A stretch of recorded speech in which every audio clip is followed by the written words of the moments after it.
The group stage of IEM XI Katowice has just finished, with Group B concluding. And the format of the tournament was best of one round robin with 6 teams in each group. That meant that all the games were played on one day for each group. And the results of both the group stages saw some upsets. It saw in Group B, we had two of the favourites for the tournament, SK Gaming and VP, both went out. They didn't manage to progress to the quarterfinals. We had Fnatic, one of the all-time great lineups. They, along with NIP, so 2 fan favourite teams, went out of Group A.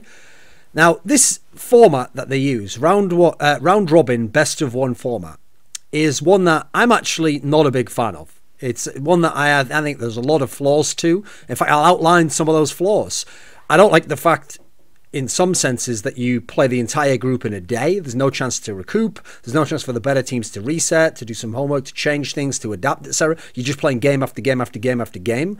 It's best of one entirely the whole way through. You never get to play a full series against someone. Again, you never get to adapt against them. You never get to ride out a hot streak from an opponent. It's just best of one the whole way. The map veto element gives the weaker teams a chance because you ban out 3 maps each. There's 1 map left and you're going to play it. Now, if you know how the map pool generally works there, unless the weaker team is ridiculously mismatched, as in the 3 maps you're going to ban are their 3 strongest maps, if they're even just vaguely within your realm, like they have 1 or 2 shared maps with you, odds are the 7th map that's going to be left over is going to be one that both teams can play pretty decently, actually. And so anytime you end up in a scenario where it's just a normal team against the top team, there's actually an okay chance for an upset. And as a result, I think that's part of why there are a lot more upsets in this kind of a format. There's also a lack of a best of 3 decider. Oh, by the way, I'll just make a quick point. To make the point before about why that's different from other group stage formats. Well, for example, if you have a best of 3 decider series, in that world, obviously, the weaker team can only ban 1 map and the opposing team gets to pick a map, so they can just pick right into the weak points of the enemy if they want. Whereas the weak team can just ban their 3 weakest maps if they really wanted to against the top team in this system. Now, there's a lack of any best of 3 deciders system, which obviously we have at the majors. At least we did until the Swiss system, when we used to have the best of 3 decider for 2nd place, which meant that in theory, even if a good team gets upset, they can still come back, and if they are the better team, odds are in a best of 3 they're probably going to beat an opponent. Like if Virtus.pro or SK played Heroic in a best of 3 decider in this group, I'm pretty sure Virtus.pro and SK are winning that series. No matter how well Heroic do, it would take a really, really big performance to win the best of 3. Whereas certainly, as I pointed out in my video, I'll link it up here, Heroic had a chance to upset against even teams of that caliber because of the way the map veto system works and the fact that they had shared strong maps with all of these teams. I also think that because there's so many upsets possible and all these other factors, this makes the group draw even more important than it normally is. Because that best of 3 decider, to me, is kind of like an error correcting feature. And likewise is the Swiss system, where when you get late in it, you're playing teams with the same record as you, which means that in theory, the better teams still tend to get out. Whereas here, the group draw is so important because if you get a load of killers like Group B, then you can end up in a scenario where someone like VP could be playing like SK, North early on. And if they lost to those teams, no, the other way around, actually. Play the lesser teams, get upset by an underdog team, and then they've got to play the North and SKs of the world, which are, in theory, much tougher on paper than that underdog team. Whereas Group A, obviously Group A was a lot easier on paper. I also think that this sort of a format makes top 4s at big international tournaments, 250k or more prize pools, actually less significant, because just winning the group skips you ahead of the quarterfinals into the semis. Now, if this was some sort of other format where like top 4 out of 6 made it out, first of all, I think that'd take away a lot of the issues. Admittedly, there'd be more tiebreakers, but it'd take away a lot of the issues of people crying about their team going out, and you'd get more of the better teams in the playoffs, and then you could set a proper 8-team bracket and have everyone, even the group winner, be, you know, 1 versus 8, but at least they'd be in a bracket. It wouldn't be a scenario like this where you win a bunch of best of 1s. So because Heroic won 1 more best of 1 than a team that came last place, Cloud9, Heroic actually wins the group and skips straight to top 4.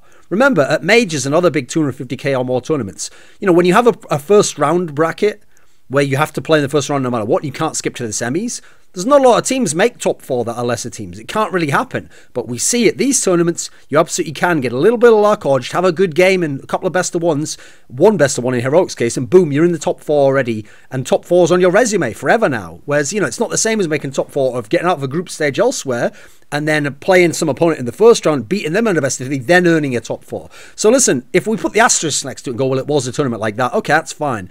But to me, it makes top 4s less significant. So that's obviously something I like to track in general, is how many top 4s are there. I also think in general, there's a good reason why this format always produces upsets. You almost never in the history of this format get the strongest favourite team in the group win all 5 games, go 5-0 and get out of the group in first place. In fact, usually the team that is the best in the group on paper doesn't come out in first place. Like, I actually think that kind of proves that this format is not a good format for actually deciding who the best team in the group is. Sure, it provides exciting games, it provides a real test of all the teams in the group and a lot of different opponents to play. These are all certainly the case. And this is actually mirrored in a fact that I will put in the description box, an article I wrote after during the IEM XI Oakland tournament, the one that in the end obviously NIP won with a bit of nip magic on Cobble against SK Gaming in the final. Because at that tournament, which used the same format where you have the 2 group stages, group stage 1 plays on a day, the other group stage plays on another day, and then the winners of the groups skip to the semis, and they actually have a whole day off while everyone else plays. I mean, 2 days in the case of the winner of Group A. They have a whole day off where they do nothing while everyone else plays the 2 quarterfinals. They're not really quarterfinals, but they are if you put a bye into the bracket. And then the semi-final teams come in. And the point I made going into the playoffs of that tournament was that we'd had this format in the past. We'd had it 3 times in CS 1.6 and we'd had it 3 times in CSGO. And to that point in time, the teams that had skipped to the semi-final, the teams that win their group and go straight to the semi-final, none of them in those 12 occasions had ever won the tournament. And guess what? At IEM Oakland, the 2 teams that skipped to the semis, FaZe and Astralis, didn't win the tournament. So actually held for yet another tournament. So in 14 different occasions, because, you know, 2 per tournament, in 14 out of 14 occasions, the team that wins the group in this format in Counter-Strike and then gets to skip a day and go to the semis never wins the tournament. Now, if it happens again at this tournament, it'll be 16 out of 16. To me, that in itself suggests what I already pointed out theoretically before, which is that I don't think this format actually gets the best team out of the group. Because in this case, you get a reward for finishing first in the group, but that team never wins the tournament. So this format I actually think is quite poor for picking the best tournament. And I did a whole article on that, as I mentioned. Now, with all of that said, I've just explained all the flaws I see, all the things I don't like about the tournament. So you can see I'm not a fan of this format. In fact, I've never been a fan of this format. I've never been a fan of best of ones in general when they can actually determine who gets out of a group. It was even worse back in the days of 1.6 where we didn't even have tiebreaker games. So we actually had to go on round difference, which I think is actually one of the most egregious, in terms of competitive integrity, offensive things in the history of Counter-Strike. Could go into that in itself in a different video, but just the way that the round difference worked was actually really fucked up and wasn't very fair. Luckily, we don't have that now. We have a tiebreaker system, so props to ESL for implementing that, even if maybe they should probably tweak it a bit, because that tiebreaker system meant we had too many maps. So I saw some good ideas for fixing that, for example, the 2 of the teams play and then the winner out of that plays the next one, then that's how you determine who gets out instead of all having to do it. It's a little more complicated, but we could do that in a different video. So I'm personally not a fan of this. And in fact, that's one of the reasons why it always irritates me a little bit that people act as though the great Very Games teams that went out of the groups in majors just weren't good teams, and that proves they weren't good. Because you have to realise they both went out of those group stages playing in decider matches that were best of ones, and one of those 2 best of ones was actually using a randomizer, and it randomised the opponent's best map, and therefore Very Games went out of that one. So I've never thought that was a very fair system. I'm glad that in the majors we at least implemented that best of 3 decider going beyond that, 'cause I don't think that would have happened in those, and if it had, you'd be even more willing to tip your hat and say well done to the opponent. But the format was quite flawed when they had that, so I've never liked this format. Interestingly enough, bearing in mind I'm not going to defend it, you can then throw in this factor. So lurppis, and maybe I'll put his article below as well, actually wrote an article a while ago defending best of ones. He's been someone who's actually been a big proponent of this format for a long time, which is ironic when you consider he was the one that in some sense got the GSL system implemented into Counter-Strike in the first place back around I think it would have been around 2013, around DreamHack Summer. He wrote an article and then they implemented it shortly afterwards, and obviously was used in the majors. Because funnily enough, he did that actually to get, in theory, a better system, but he's now reversed his position. He actually prefers this system now and is a fan of this system, which, by the way, in itself is different from history, because actually his team in 2012 at IEM VI World Championship got screwed by this system. This system actually meant that his team was in a really good position to get through, and then they lost a couple of games, really close fashion, and they ended up not getting into the playoffs in a group where they had like Fnatic, Lions. They had a bunch of good teams in that group at the time. So you would think he'd be against it. Now, personally, there's many systems I'd pick ahead of this. I'd pick the GSL system. I like that much better. I even think Swiss system is better. I think it has some advantages. But I will defend this system, this format, and its use here, despite the fact that I'm in general against it on the ultimate level of being a purist and what I think the best format is. I don't think it's best or close to the best. But I will say this. I do think that variety in this sense of format is actually good for the scene. I mean, nowadays, the scene isn't like it was in the early days when I used to follow Counter-Strike.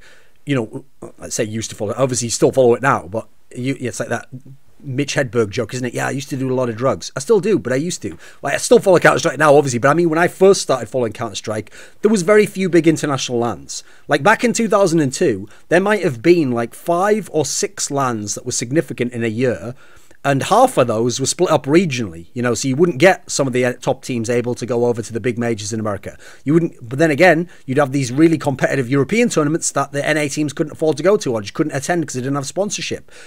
So we had regional split ups, we had less LANs in general. Now we have an amazing circuit. I mean, think how many big LANs we have that are tier 1 level LANs, at least in terms of prize money and potential for teams to qualify for it. We have between 2 and 3 majors. We have 2 EPL season finals. We have 2 ECS season finals. We have E-League, 1 or 2 seasons of that. We have Star Ladder events, which are often very competitive. We have DreamHack Masters, some of the best events in the scene. We have the smaller DreamHack stops where you sometimes still get a couple of the elite teams and you like all the tier 2 and tier 3 can compete as well. We have an incredible scene right now with lots of really good LANs. And crucially, unlike 2002, nearly all the top teams are either trying to or could attend most of these LANs if they wanted to. Now, when people talk about oversaturation in terms of LANs, personally, I don't agree. I love having this many tournaments, and I don't think it's the LANs that are the problem. I think, personally, it's teams not turning down smaller LANs, and more importantly, it's online play that takes up way too much time. But in light of the fact there are people who say there's oversaturation and they complain about it, and it is an issue for them, and obviously the more viewers, the better it is for Counter-Strike in terms of as an industry, as an ecosystem, I actually think that variety, such as having different formats like this, is a way to make it more interesting for those casuals. Because different formats are going to give you different results, as you see in these tournaments here. As you saw in past tournaments, like at Oakland, Dignitas didn't get out of the group stage. Actually, were they at Oakland? Yes, they must have been. They also didn't get out at EPL. Have I got that wrong? Were they actually not at Oakland? I can't remember. I think they were at both. So obviously Na'Vi didn't get out at Oakland into the playoffs. So I think that this format actually is a way to make it, spice it up. So it's not just like, say I picked my format and I picked it would be GSL style groups. Well, the difference is if you had 10 or 11 big events like that, where every tournament was like that in the group stage, sure, to me, it'd be good because I prefer that format. And I'd like all the top 4s to be legit, where you like won a group and then you got out into the quarters and you won that. Sure, I would like that personally. And it would be more competitive integrity in terms of like the history of the game, but maybe fans wouldn't enjoy it as much. Maybe it wouldn't be as thrilling. So I'm totally open to having some of these tournaments be like this. I don't want all of them to, but have some of them be like this. Because the key thing is, in the history of Counter-Strike, like I say, we've seen that different formats actually do produce different results. People deny that. Now, unfortunately, when people talk about a tournament, they talk about it as though every team that got out was just better than the other team. They were, well, yeah, in the format, they were better. That is obviously not very debatable, or there's very tenuous cases where you could make that debate. But the point is, the format has a lot to do with who gets out in that particular sense. And people deny that and write the story because they want easy narratives, whereas you've got to be fair on either side, no matter who you support. In the history of CS, there always was different formats. That's an interesting point I want to make to you about actually having variety in our scene. So the first big majors were the CPL, the Cyber Athlete Professional League, and they were double elimination, so upper and lower bracket, but they were single maps. They were best of ones that you played in the bracket, and you didn't pick or ban the map was based on what round of the bracket you're in. So if you're in the 3rd round, everyone in the upper bracket plays DOS 2 there. In the 4th round, maybe everyone plays Train. In the 5th round, maybe everyone plays Nuke. So if you're shit on Nuke, you're just shit out of luck when you get to the 5th round, mate. So totally different format. It's going to absolutely have a massive impact on who makes it through. World Cyber Games was one of the tournaments that started up at a similar point in time. Another major. This is the one where you had to all be from the same country to play in it. So in this format, they introduced a format where you played in a group stage, and then after the group stage, you went on to a single elimination best of 3 bracket. Now, where's that familiar from? That's obviously the system in general that we use nowadays. Then we had ESWC come along, eventually the Esports World Cup. Eventually that actually took over from CPL as the #1 major. That was one where we had a group stage, 4-team group stage, that went into another 4-team group stage, as in top 2 came out of that, went into the next 4-team group stage. And then that went into, initially, a single elimination 8-team bracket that was best of 1. So that in itself, obviously, means that it's very tough to win the tournament because a lot of variance possible. Then eventually they switched to a best of 3 single elimination bracket for future years, and as a result you got some very legit winners in the later years. You never really had any upsets in that particular sense. Now, one of the things I like about having tournaments like this with this format thrown in there in the calendar is it does give a different experience for fans and for players. I mean, the Katowice style for me is most about being on form on that day, and what I mean by that is, if you catch a hot streak on that day and you're having a couple of good games where you're really good or a player's really good, it has a way bigger impact than the other formats we have. You don't get a day where it resets you, or a few hours later that guy's cooled off again, or people have watched the demo and seen how he's playing. That doesn't happen. You get to just go ham on that day and do very well. You play multiple opponents, but you already know who they are. So it's almost a mixture between the Swiss system and the GSL system. You know you're going to play a bunch of opponents, but at least you know which 5 teams it is. The Swiss system, you play a bunch of opponents, but you have no fucking clue who it is out of the 16-team field. Could be any one of 15 teams. So it's halfway between the 2 systems in that sense. It's a lot of fun to watch as a spectator. I mean, there's loads of games in a row, so you can watch your favourite team play again and again and again. You get to watch them against loads of different opponents. You're going to get to see a whole bunch of maps played because of the map veto system. So in that sense, it's certainly, there's fun to be derived from it as a spectator at home. Point I want to make is, preference is going to be different. Like, my preference is not to have this system. Like, I definitely wouldn't want it at every tournament. But I do think it gives a different flavour if you mix it in. If you have it as a variety, as a spice that gets mixed in there, and every now and then you have this different format in that particular sense. Because, like I say, not only does it cause different results, that's because it tests teams in a different way. Now, whether it's better or worse, I would say in some senses it's worse, but it's different. I actually do want teams to play a whole year, and like the old majors where we had CPL and ESWC and WCG, I want to see at the end of the year, if you can win all 3 of those big tournaments, now admittedly they were majors, this isn't a major, if you can win all the tournaments, and you did it through all the formats, you're even more godlike in some senses. If you win all the tournaments but only in one format, yeah, you're godlike, but are you in the same sense? Like, you're not in the same kind of, like, tested in different ways, showed you can win in different ways. It gets different kinds of challenges. There's something to that. I think there is something to that logic in some sense. I know in like snooker and darts and other tournaments I like, tournaments have different formats. It's like the Masters is different than the World Championship. So this is one of the things I like in terms of like you play less opponents, etc., and less frames. So, I mean, no one follows snooker, so my reference point, I'll give it if I want to. So, all the teams and fans out there who are crying their eyes out right now because of the results of this, first of all, you're all hypocrites. We've had tons of these tournaments in the past. Like I said, majors like IEM XI Katowice 2014 had only a 4-team group, and you played a bunch of best of ones, and then you just go out of the tournament if you lose one key best of one, like Very Games did back at that tournament. No one had a problem with it back then when VP went on and won the tournament, but suddenly because VP's out, we all have to cry our eyes out that it's unfair somehow, it's all bullshit, it's all random. It's not random, there's just more variance. So if you want to say it is more random in a sense, I mean, first of all, random is not that great a term to use there because it's not random. Random means something very specific, but it's closer to random than the other systems, in my opinion. Yeah, I agree, but it's certainly not random. It's not like you just pick any names out of the hat and they're the ones that get out, is it? No, let's not be silly in that sense. You got to add in that, okay, so the ultimate example of this, because he made the tweet, is Taz. So Taz, captain of Virtus.pro, winners of DreamHack Vegas, was one of the people who suggested this is like a random format, random results. Now, here's the thing, okay? Taz is a legend. He's one of the all-time great champions in Counter-Strike. All versions of Counter-Strike, by the way. I mean, not Source, but you know what I mean, counting all versions. But let's be real. It doesn't matter if you're a legend. If you talk shit, someone's going to reply to it and criticize what you said, not who you are as a person. So he says your random result, the rest of it. Let's look at some of his results a second. So his team lost 3 games. They won 2 games and played some fantastic Counter-Strike. But when they lost those 3 games, right? So they played Na'Vi on Train and they lost to Na'Vi. Now, Na'Vi isn't as good as VP on Train, most people would say. VP on Train, it's usually one of their pick maps. It's one of their maps that they're one of the best at. VP should be winning that game. They played North on Cobble. Now, on Cobble, until they lost to Gambit, they were on something like 10-game winning streak on Cobble. They were probably the best team in the world. I'd probably still pick them as the best team in the world on Cobble. Obviously, Gambit can make a case as a wild card. VP, amazing on Cobble. Meanwhile, North, yeah, good on Cobble. Always liked Cobble, but a bit up and down still. The last game they lost, which eliminated them, was Heroic on Nuke. Now, Heroic is certainly good on Nuke. They improved. That was one of the maps that they were an early adopter of. They're not Virtus.pro.